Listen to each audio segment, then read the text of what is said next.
Dans l'Antiquité, au Moyen-Âge, le sport était un divertissement de premier ordre. Jeux du cirque, construction d'arènes ou courses des chars ponctuaient la vie civile. L'organisation de joutes ou de tournois servait également à mettre en avant les réussites des rois de France. Batailles gagnées, mariages, naissance des héritiers, etc. C'est au siècle des Lumières que la pratique sportive sort du simple affrontement et de la mise en avant de la force des dirigeants pour aller vers la culture humaniste. Rabelais notamment souligne les bienfaits du sport comme manière de développer ses compétences sociales et empathiques. Le football est le sport qui a connu la plus grande évolution et c'est aussi le sport le plus influent dans le monde.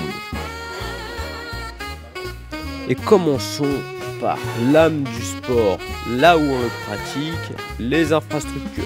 C'est ce qui a connu les premiers changements, c'est-à-dire le terrain de foot et tout ce qui l'entoure. Le public visé reste les hommes, cependant les femmes sont de plus en plus présentes dans ce milieu. Les sportifs en eux-mêmes ont aussi bien changé, que ce soit physiquement, mentalement ou techniquement, avec une volonté bien plus grande de gagner et de prendre l'ascendant sur l'adversaire.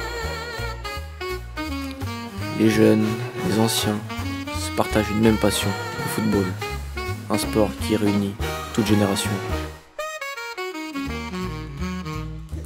Le respect, une des valeurs principales du sport, qu'on retrouve également dans le foot. Les infrastructures ont elles aussi beaucoup évolué. Nous voyons qu'ici, ils jouaient dehors avec des paniers en bois, alors que maintenant, des grandes arènes ont été créées avec des paniers en verre. Comme pour le foot, les tenues ont bien changé. Alors qu'à l'époque, il suffisait d'écrire son nom sur un t-shirt, aujourd'hui, il est important de représenter ses couleurs à travers un design particulier. La natation était elle aussi assez rustique à l'époque, on peut le voir avec ses infrastructures assez lugubres. Aucune ligne n'était apparente entre les joueurs dans le bassin, ce qui compliquait les performances. L'encadrement et la sécurité n'étaient pas vraiment au rendez-vous. C'est seulement avec le temps qu'on ajoutera des maîtres nageurs et que l'attroupement autour des piscines se limitera à simplement le staff. La course à pied a elle aussi beaucoup évolué. Au début, on voyait qu'il n'y avait aucun stade. Les gens couraient dans la rue et sans équipement particulier. Une paire de baskets, un short et un t-shirt suffisaient. La technique de course a elle aussi bien changé.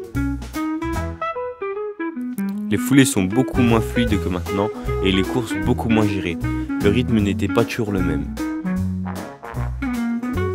Alors on voit avec ces images un sport assez ancien qui mélangeait deux disciplines, le handball et le football. Donc un sport assez particulier qui a disparu et qu'on ne retrouve plus dans nos années.